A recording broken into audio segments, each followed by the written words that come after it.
आवाज। नमस्कार, खबर इंडिया वॉइस में आप सभी का स्वागत है। मैं हूं आपके साथ प्रज्ञा मिश्रा। बुलेटिन की शुरुआत करेंगे बड़ी और अहम खबर के साथ। तो सबसे पहले बात कर लेते हैं पश्चिम बंगाल की मुख्यमंत्री ममता बनर्जी ने शुक्रवार यानी आज बीजेपी पर तीखा हमला बोला। उत्तर 24 परगना जिले के टेंटुलिया में एक जनसभा को संबोधित करते हुए उन्होंने कहा कि बीजेपी को असम के स्थानीय लोगों के वोटों पर भरोसा नहीं था, इसलिए पार्टी ने चुनाव जीतने के लिए बाहर से लोग बुलाए। ममता ने दावा किया कि उत्तर प्रदेश में 50,000 लोगों को ट्रेन में भरकर असम लाया गया है। ममता बनर्जी ने केंद्र सरकार पर निशाना साधते हुए कहा कि बीजेपी के राज में देश की कोई भी एजेंसी निष्पक्ष नहीं रह गई है। उन्होंने आरोप लगाया कि केसरिया पार्टी ने सभी एजेंसियों को खरीद लिया है। बीजेपी पर कड़ा प्रहार करते हुए उन्होंने कहा कि एक सांप पर तो भरोसा किया जा सकता है, लेकिन बीजेपी पर कभी नहीं। पश्चिम बंगाल विधानसभा चुनाव से पहले टीएमसी और बीजेपी के बीच जुबानी जंग काफी तेज हो गई है।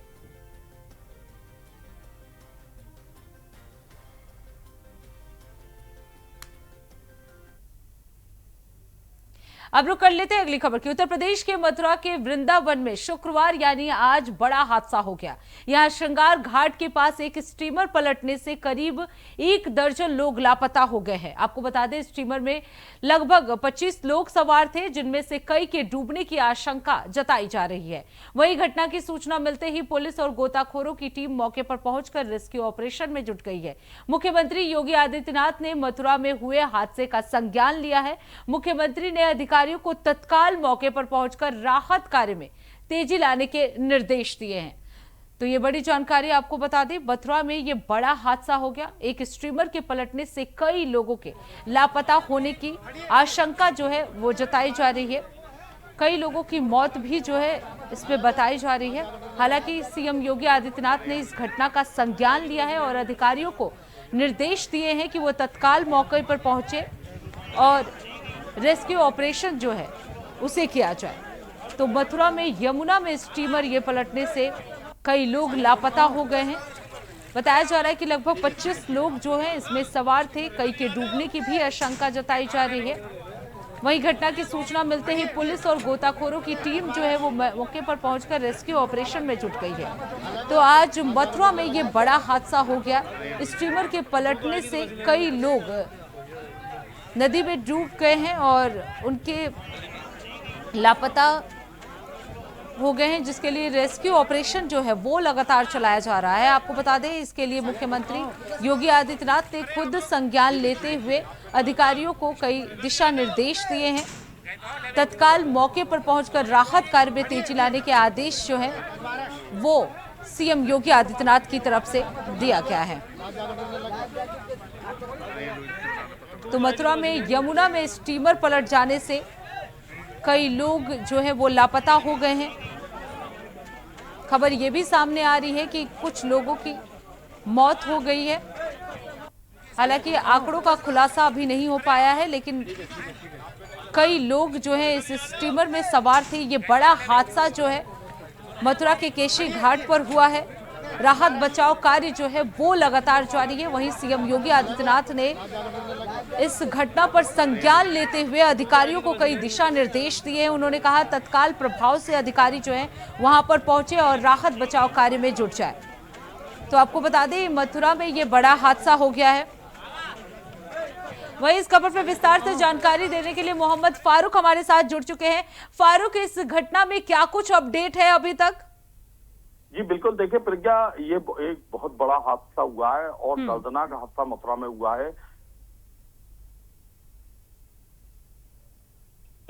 ये केसी घाट पर है, वृंदावन में। यहाँ पर स्टीमर में 25 से 30 लोग सवार थे, जो पंजाब के बताए जा रहे हैं। ये श्रद्धालु थे और ये सभी लोग जो है जब इसमें यात्रा कर रहे थे स्टीमर में, तो पेंटिन पुल के नीचे स्टीमर जाके घुस जाता है और पेंटिन पुल के नीचे जो है स्टीमर में जो लोग थे वो डूब जाते हैं। हालांकि इसमें जो है 6 लोगों की दर्दनाक मौत होना बताया जा रहा है और 17 लोगों का रेस्क्यू करके निकाल दिया गया है। रेस्क्यू ऑपरेशन अभी भी लगातार जारी है और जो बचाव दल की टीमें हैं वो लगातार इसमें लगी हुई हैं। 17 लोगों को इसमें से निकाल दिया गया है। प्रज्ञा, सबसे बड़ी बात है कि 6 लोगों की इसमें मौत होना बताया जा रहा है। 100 सैया अस्पताल में लोगों का इलाज चल रहा है, वृंदावन के 100 सैया में, और अलग अलग जगह पे इलाज चल रहा है। और जिला प्रशासन के लोग भी मौके पर पहुंच गए हैं। तमाम लोग जो है इसमें बिल्कुल लगे हुए हैं। हजारों की भीड़ केसी घाट पर मौजूद है। और ये बड़ा हादसा जो है आज मथुरा में बिल्कुल सामने आया है। फारूक, अगर बात की जाए जिन 6 लोगों की मौत हुई है उनका शिनाख्त हो पाया है? जी देखिए, ये सभी लोग जो है पंजाब के बताए जा रहे हैं कि पंजाब के लोग थे, ये श्रद्धालु हैं। ये सभी आते हैं क्योंकि मथुरा वृंदावन घूमने के लिए लोग आते हैं, दर्शन करने आते हैं। और इसमें 25 से 30 लोग स्टीमर में सवार बताए जा रहे हैं। लेकिन स्टीमर जो है पेंटिन पुल के नीचे सीधा चला गया है। अभी बचाव दल, जो राहत दल है, वो अभी काम कर रहा है। लोगों की तलाश जारी है। अभी इसमें 17 लोग इसमें निकाले गए हैं, जिसमें 6 लोगों की दर्दनाक मौत हो गई है। 6 लोग इसमें कार के बिल्कुल फारूक, सीएम योगी आदित्यनाथ की तरफ से क्या कुछ निर्देश दिए गए हैं? देखिए, मुख्यमंत्री योगी आदित्यनाथ ने साफ तौर पर अधिकारियों को निर्देश दिए हैं। डीएम चंद्र प्रकाश सिंह को, एसएसपी सिलोक कुमार को निर्देश दिए हैं कि बचाव और राहत कार्य तत्काल किया जाए। और कैसे ये घटना हुई है, किस तरीके से हुई है, ये एक जांच का विषय है। लेकिन जिला प्रशासन पूरी तरीके से लग गया है इसमें, और तमाम अधिकारी दौड़ गए हैं और पूरे राहत और बचाव कार्य में लगे हुए हैं। किसी को भी कोई असुविधा ना हो उसके लिए जो बीमार हैं, मतलब एक जो डूब गए हैं और घायल हैं, उनको भी जो है उनके इलाज में कोई कोताही ना हो, उसको लेकर भी जिला प्रशासन के अधिकारी जो है। फारूक, क्या अभी तक एग्जैक्ट पता चला है कि ये जो स्टीमर था वो कैसे पलटा? क्या उसमें कुछ खामी थी या कोई कमी थी या कोई लापरवाही थी? कोई जानकारी? देखिए प्रज्ञा, मौके पर बताया जा रहा है कि जो पेंटून पुल है, पेंटून पुल को खोला जा रहा था। ये ऐसा बताया जा रहा है कि पेंटून पुल खोला जा रहा था, जो संबंधित विभाग है वो इसको खोल रहा था। लेकिन ये घटना कैसे हुई है, ये कुछ चश्मदीद द्वारा बताया जा रहा है कि पेंटून पुल के नीचे सीधी जो है स्टीमर चला जाता है, जिसमें 25 से 30 लोग सवार थे, और नीचे चला जाता है और सारे लोग डूब जाते हैं। हालांकि अभी भी जो है लोगों को निकाला जा रहा है, लेकिन अब ये देखना होगा कि कितनी कैजुअलिटी हुई है, कितने लोगों की मौत सामने होती है, कितने लोगों की दर्दनाक मौत इसमें सामने आई है। मुख्यमंत्री योगी आदित्यनाथ ने इस पर संवेदना व्यक्त करते हुए और अधिकारी को तत्काल राहत पहुंचाने के निर्देश दिए हैं। कहीं इलाज में किसी के कोताही ना हो, ये भी जो है मुख्यमंत्री योगी आदित्यनाथ ने इसमें निर्देश दिए हैं। बहुत बहुत धन्यवाद जी, बहुत बहुत धन्यवाद फारूक, इस खबर पे विस्तार से जानकारी देने के लिए। तो राहत बचाव कार्य जो है वो लगातार जारी है। आपको बता दें 25 से 30 लोग जो है ये स्टीमर में सवार थे। 17 लोगों को बचा लिया गया है, लेकिन अभी भी बचाव और राहत कार्य जो है वो लगातार जारी है। अब रुक कर लेते हैं अगली खबर की। राजस्थान में समाजवादी पार्टी के अध्यक्ष अखिलेश यादव ने बीजेपी पर तीखा हमला बोलते हुए कहा कि जब बीजेपी मुद्दों पर हारने लगती है तो वो संस्थाओं के पीछे छिपकर वार करती है। उन्होंने आरोप लगाया कि सीबीआई और ईडी जैसी एजेंसियों के इस्तेमाल से अब सच्चाई सामने आ चुकी है।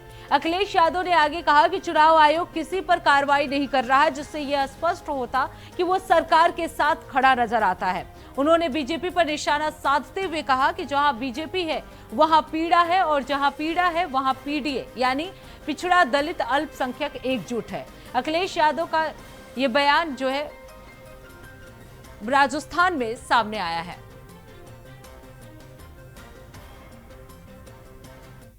लिस्ट आई है, ये आप मान के चलिए, जब भारतीय जनता पार्टी मुद्दों से हारने लगती है तो वो इंस्टीट्यूशंस के पीछे छिप करके वॉर करती है। और इस समय इतने एक्सपोज्ड हैं, ईडी के नाम पर एक्सपोज्ड हैं, इनकम टैक्स के नाम पर एक्सपोज्ड हैं, सीबीआई के नाम पर एक्सपोज्ड हैं पूरी तरह। तब Bharatiya Janata party election commission से मिलकर के चुनाव लड़ रही है। और उत्तर प्रदेश के बाई इलेक्शन में लूट हुई थी, डकैती हुई थी, या उससे ऊपर कुछ कहोगे वो हुआ था। और अभी जो हो रहा है, मैंने एक एग्जाम्पल दिया वहां कि नंदलाल निषाद उसका फर्जी दस्तखत करा करके समाजवादी पार्टी के बोर्ड कटवाए। जो व्यक्ति साइन नहीं कर सकता उसके फर्जी साइन बीजेपी के लोगों ने किए, लेकिन इलेक्शन कमीशन किसी पे कार्रवाई नहीं कर रहा। जब कार्रवाई नहीं कर रहा तो आप समझ लो सरकार के साथ है वो लोग। 27 कैसे लड़ेंगे? 27 जैसे अभी हराया फिर हराएंगे उन्हें। अभी भी उनको जो समाजवादियों ने हराया अभी भी आकलन नहीं कर पा रहे हैं, अभी भी नहीं समझ पा रहे हैं। तभी पीडीए की वो डेफिनेशन अलग अलग निकालते हैं।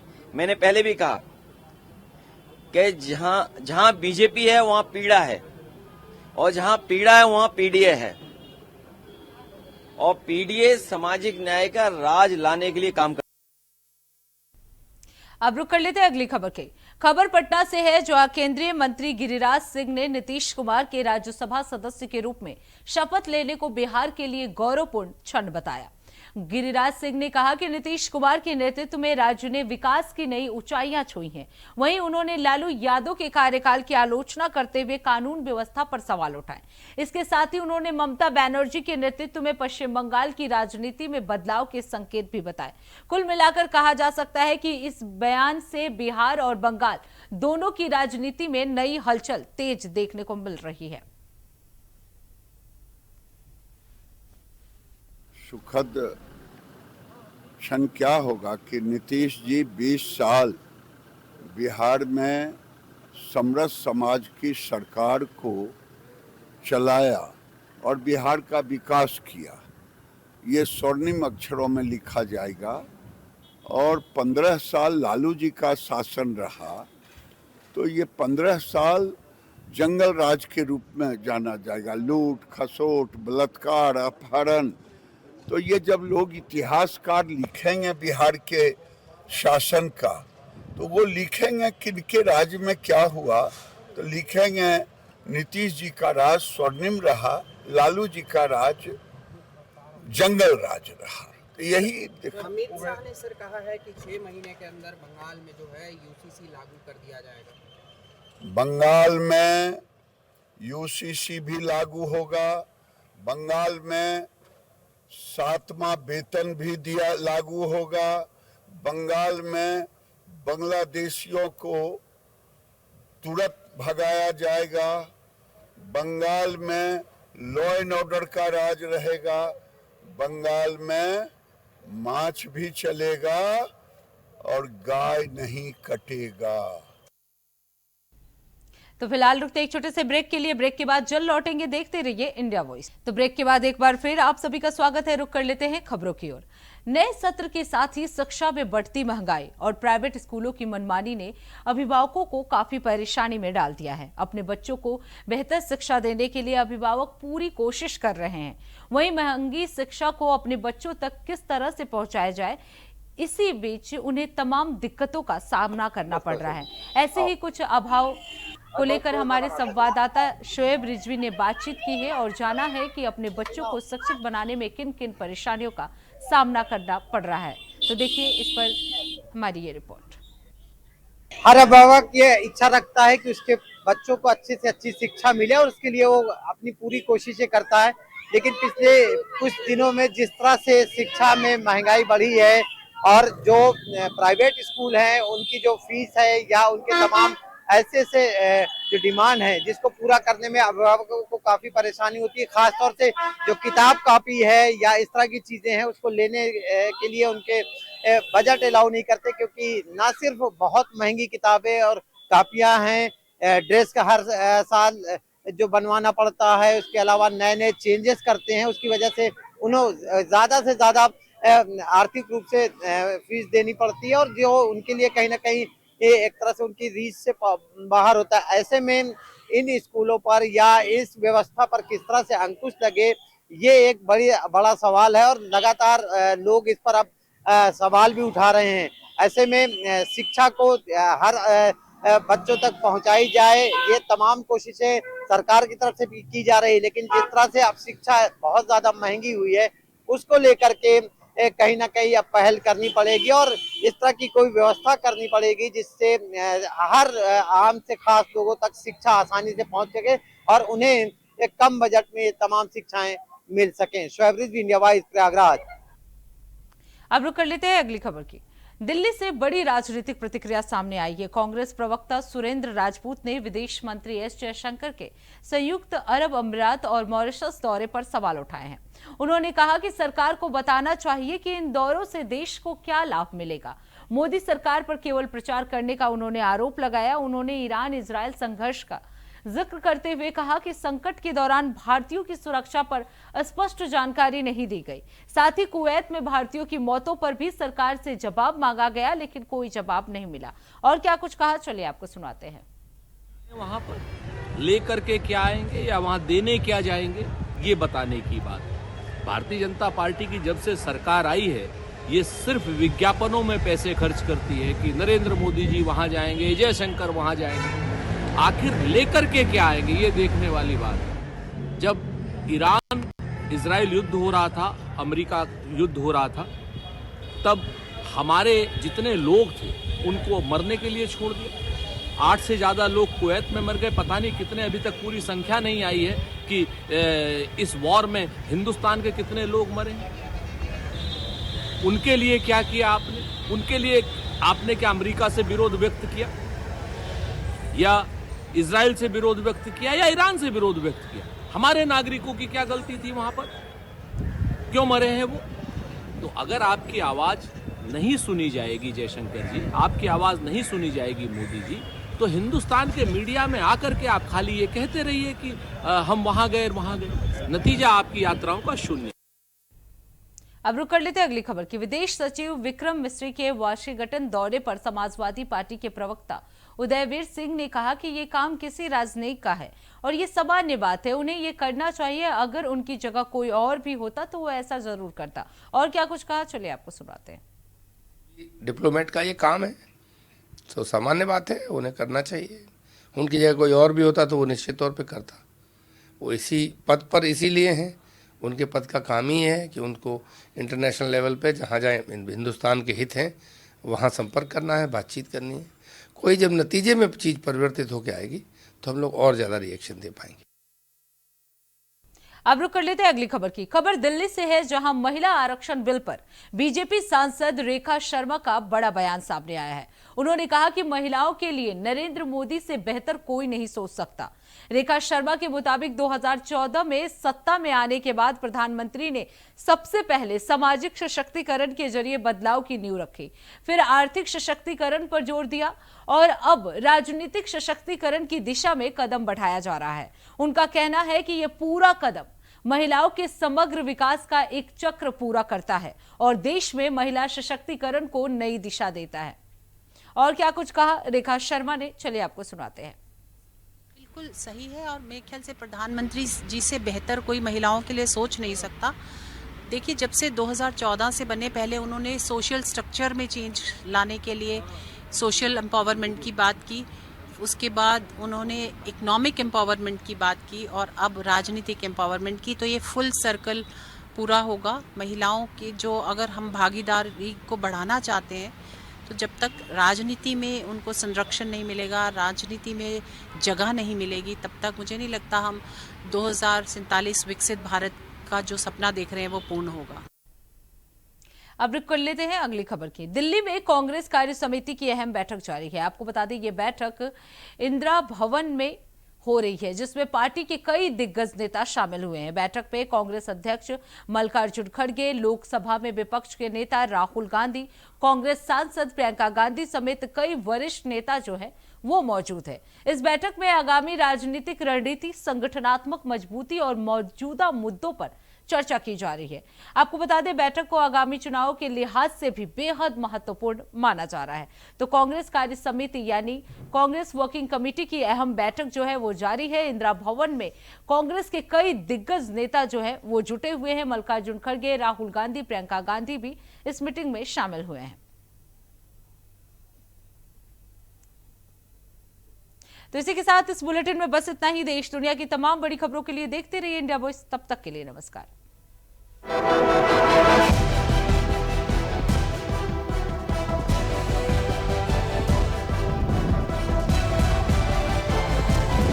इंडिया वॉइस, आपकी सोच, आपकी आवाज।